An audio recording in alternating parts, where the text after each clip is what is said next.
Hey folks, I just wanted to do another short update on the entire situation regarding Joe Rogan and Alex Jones and the whole situation, the whole feud there. Of course, I was on Alex Jones on January 21st and 23rd, exposing the CIA's psychedelic promotion of drugs, DMT, ayahuasca, LSD, mushrooms, the whole thing.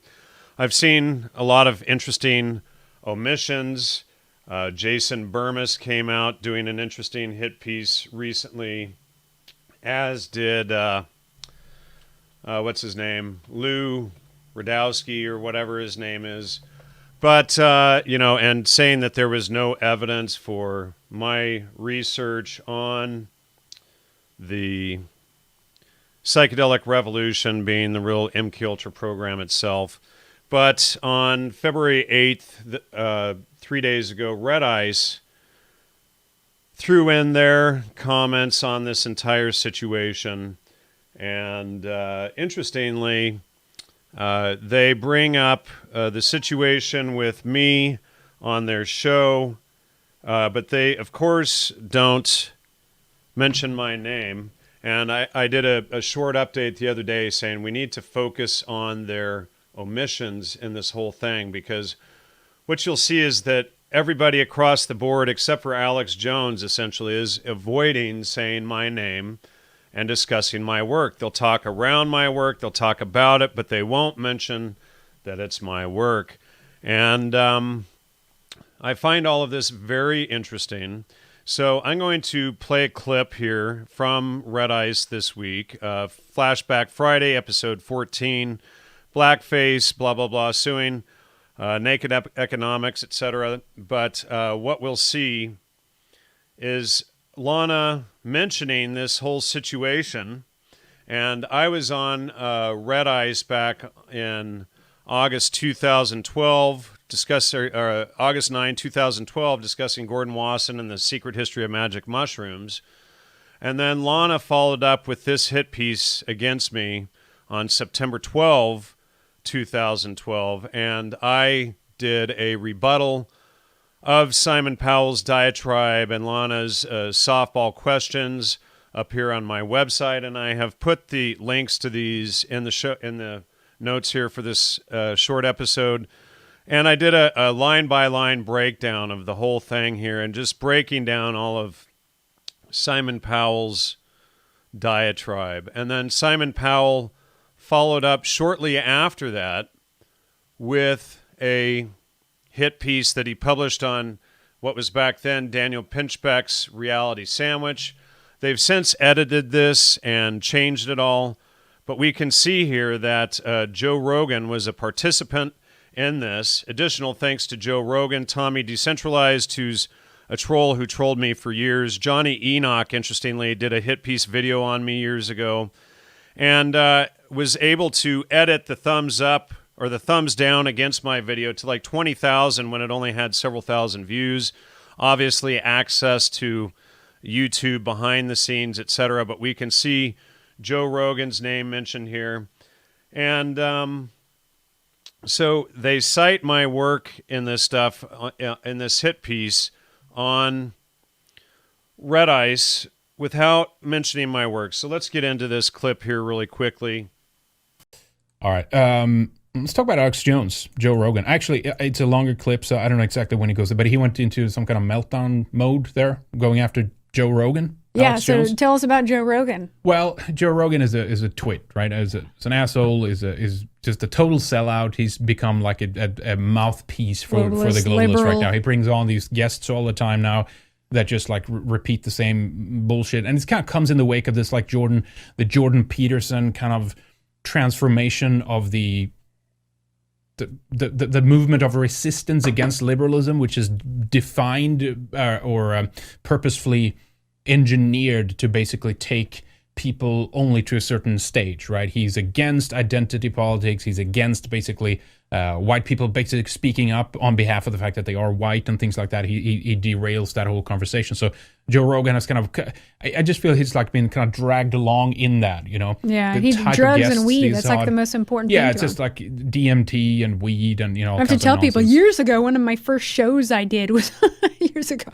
My guest touched on, you know, psychedelic mushrooms and stuff, and Joe Rogan had heard. To clarify that it was like a CIA fraud. Yeah. It was like an engineer in the 60s. Yeah. Kind of okay, so right here, she's obviously talking about my work. And again, it's this interview. I don't recall if I was on Lana's show. I may have actually been on Lana's show too, but searching Radio 314, I did not find it. That may actually be in my archives here, so I should probably find that. It seems I probably did go on her show as well. Let me see if I can find that here. But they're talking around my research and they're avoiding mentioning my name. So that's what I find very interesting about this whole thing. I do see my Red Ice interview and the George Keenan letter discussion here. I'm not sure if that's probably out of this same one here. But I'll have to go back through and see if I was on Lana's Radio 314 too. And back then I was on Red Ice maybe 5-6 times. And since this episode here that I'm showing on screen and Simon Powell's hit piece against me, they have not had me back. So this is my research that they're discussing here, while they omit that this is my research. In the 60s, kind of behind all that, the drug culture. Anyway, go on. One of the first shows I did, and Joe Rogan had heard it and was just getting so defensive about mushrooms and was going off and slamming me. This is probably like my third or fourth. So now I want to point out here that Joe Rogan is slamming her, and then she follows up and does this hit piece against me with Simon Powell. Now, it's becoming self-evident that Simon Powell and Joe Rogan coordinated this behind the scene. Now, in this thing here, with Simon Powell's hit piece on Reality Sandwich, this is again from 2012, there was a comment previously about an email that Joe had sent Simon Powell, and I do have a copy of that on my hard drive. I saved this whole thing. They actually went through, they edited this, and then what they did was they only left this guy, Drew Hempels. I wonder if that's Carter Drew or one of these trolls that came out after me later. But they only left his comments up, and they've deleted all of mine and everybody else's comments from this whole thing. And it's just one huge screed and attack against me. This guy Tommy Decentralized, that they mentioned above, a quote from Tommy Decentralized. So they actually, this guy actually edited one of the George Keenan letters that I have from the OSS trying to recruit the CIA. They actually went through and they edited my reading of the letter when I'm the one that has the letter. They didn't even have it. And they tried to say that I was misreading the letter that I pulled from the CIA's own archives and from the Princeton Mud Library, etc. And so this is all a later addition, but therefore I feel beyond speculation that the letter meant Keenan would secretly work for the CIA is false. Now let me just pull that letter up here. I think I posted it on Facebook because of all of the lies that were going on against me at the time. But now all of this stuff is starting to make a whole lot of sense on these players behind the scenes, what they were doing. And give me just a second and I'll have that pulled up here. But, I'm reading the letter. I have the letter. I have thousands of pages of Wasson's personal archives and whatnot. And they're trying to say what the letter says by never having seen it. And this is just absolutely absurd. And hold on, that's a letter from Wasson and Carlos Castaneda. Let me see here. Sorry, folks. I don't want to... Where'd it go here? Okay, this, I think, is it. All right, so here's the letter right here. Let me just pull this up. And, so what they want to do is they want to lie about what this letter said. And it says, I was much interested in what you had to say about the CIA and in many ways would welcome the opportunity to work with Alan Dulles, who has been throughout extremely kind to me. But on balance, I feel I would rather make a break, a clean one at this time. Boland's experience was so shocking, and this is at the end of the OSS, the Office of Strategic Services, and the launch of the CIA. And so they want to cover up this whole thing and lie about this letter that I was reading on air, and then they edited my reading of this letter on Red Ice, altered what it said, and then put it out. And Tommy Decentralized was behind this, who Simon Powell was working with, and then there was a letter that Simon Powell had read from Joe Rogan or had quoted from Joe Rogan, and then Joe Rogan pretended that was a letter that was never supposed to be public. So all of this, in my opinion, was coordinated behind the scenes. But let's see, and let's see, sorry, that was supposed to go the other direction and zoom in. But have a strong desire to make themselves independent of government at the earliest possible moment. I feel that way myself. I reflect furthermore that if Mr. Dulles and the president were not able to use my contributions directly, they would not be much more apt to have use for them indirectly. Okay, so Dulles, the CIA, he's talking about being recruited. This is to Gordon Wasson, the so-called discoverer of magic mushrooms, and they're trying to spin what this letter says. So it's clear what it says. Everybody can read that there. But we see that Tommy Decentralized was involved in this cover-up here. We can see his name here next to Joe Rogan's.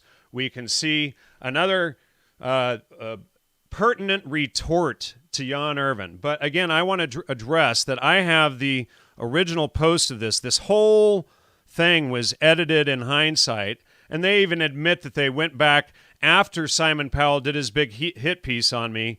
He admits that he went back and finally listened to what I said and what I wrote after the fact, but then he only quotes things from the conclusion of my article on Gordon Wasson, and it's this article here, Gordon Wasson, The Man, the Legend, the Myth, Beginning a New History of Magic Mushrooms, Ethnomycology, and the Psychedelic Revolution. I published this on May 12, 2013. So it appears that Lana is admitting that Joe Rogan contacted them and went ballistic, and then they did these follow-up hit pieces on me, helping Simon Powell and Joe Rogan. Now, I can't prove the behind-the-scenes going on, but it sure makes for interesting speculation. So let's go back and play a little bit more of this. In it, it's like all about mushrooms and drugs, and that's like the most important thing ever. Yeah, drugs. Gotta have those drugs, Yeah, he was like a host at Fear Factor, like the disgusting like sideshow with I think it was like people were like eating bugs, and it was like women in bikinis running around, or like it's just a he's total in that like Hollywood scene, Rome degeneracy game kind of thing. show. Yeah, it was like a Rome game show. Yeah, but anyway, so it was a little feud between good old Alex Jones. Okay, so again, they're omitting me. We have to pay attention to the omissions because, again, I was on Alex Jones on January 21st exposing all of this. Again, of course, my live feed was shut down for doing that show. But what I want to touch on also is some interesting background connections regarding Lana herself. Now, Lana and I did a whole series exposing the music industry called Music, Mind Control, and Psychobiology with Hans Utter, and we've done over 20 shows, 25, 30 shows on all of this. Now, Lana admits that she used to work for IRS Records, who promoted Oingo Boingo, The Clash, REM, etc., and he came from a CIA family. So I was his operations manager at his record label, ARC 21 Records. So we can see here's ARC 21 Records, Miles Copeland. Miles Copeland, of course, is the son of Miles Copeland Jr. Who's Miles Copeland Jr.? He's one of the key people that helped found the CIA, along with Gregory Bateson and a lot of these other people. And Miles Copeland's brother, Stuart Copeland, went on to play in the band The Police with Gordon Sumner, or Sting. So Lana is admitting there that she's tied in with Miles Copeland, the son of the founder of the CIA. And, and then she worked then I was also worked for Martin Landau, who is an actor at Miracle Entertainment. I worked as a producer's assistant and did various jobs on movies, from assistant to cameraman to makeup, etc. And that's Lana Loktev. Now, interestingly, and people can go through the database here, she sued the owner of U.S. Allegiance Incorporated for sexual harassment, and these links are all in here and who this guy is. But U.S. Allegiance Incorporated ties directly to the U.S. Department of Defense and is owned by this guy, Steve Crawford. And Steve Crawford comes out of the New School for Social Research, which, here we see Margaret Mead, Gregory Bateson, co-founder of the CIA's ex-wife, also out of there, with many other people coming out of there. Some very interesting connections here. The New School for Social Research was founded by the Fabian Society. We have, John Dewey, John Maynard Keynes, Rockefeller Foundation, Eric Fromm, all of these people coming out of this. And it's a Marxist organization, and a lot of this social engineering that we see out there today is coming out of this stuff. So we have a lot of interesting connections regarding Lana and her work, possible relationship to the CIA. Here's this guy, Martin Landau. But all of this I find extremely interesting. And, interestingly, there was apparently a moving company, Happy Trails Movers, that is tied to the U.S. Army. And potentially that is who moved Lana and Henrik from Oregon. Now, they hadn't been doing the show from Norway or Sweden for years. Apparently, they had been doing it from a mini mansion in South Carolina for quite a while before they stopped mentioning Sweden, Norway, I forget. But they had been doing it from the show from the United States for quite a while at the time, while pretending that it was still being done from Europe. And so just some interesting connections there in the background of all of this. Now, I also want to show here that I've posted up a comment here about all of this. And let's see how long this stays posted there. But at 50 minutes forward, I wonder why Henrik and Lana don't admit that Lana helped Rogan and Simon Powell et al. Do their big hit piece on me after I came on Red Ice exposing all of this. See my interview of August 9, 2012 on Red Ice.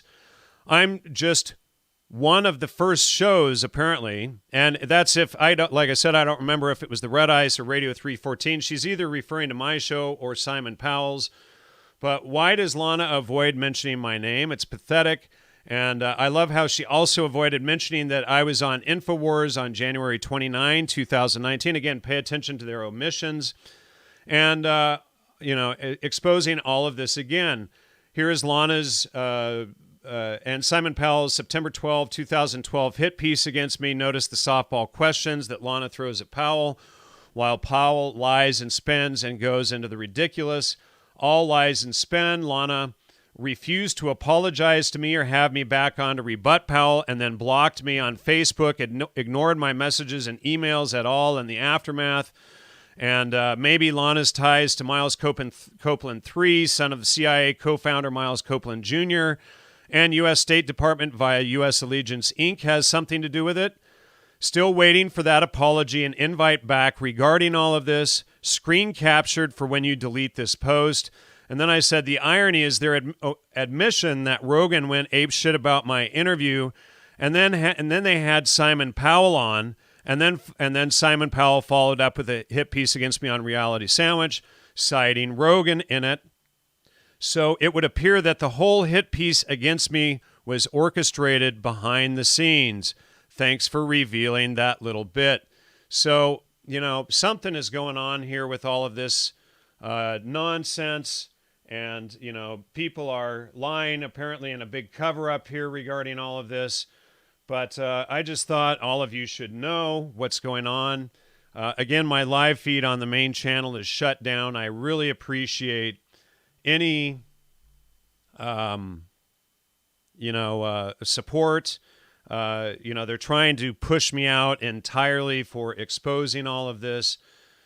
So again, please, support the show, support my work. Please go to the Logos Media website and donate. They really don't want this work that I've exposed getting out. You can go to the Logos Media website and just hit contribute up here, hit the donate button, support the work. You can donate by Bitcoin, whatever on there. I'm not being funded by Bitcoin or coin, whatever, any of these other things. I'm solely funded by you guys and what left of book sales I have from old books that I'm not even behind anymore. So please support the show. I appreciate all your help.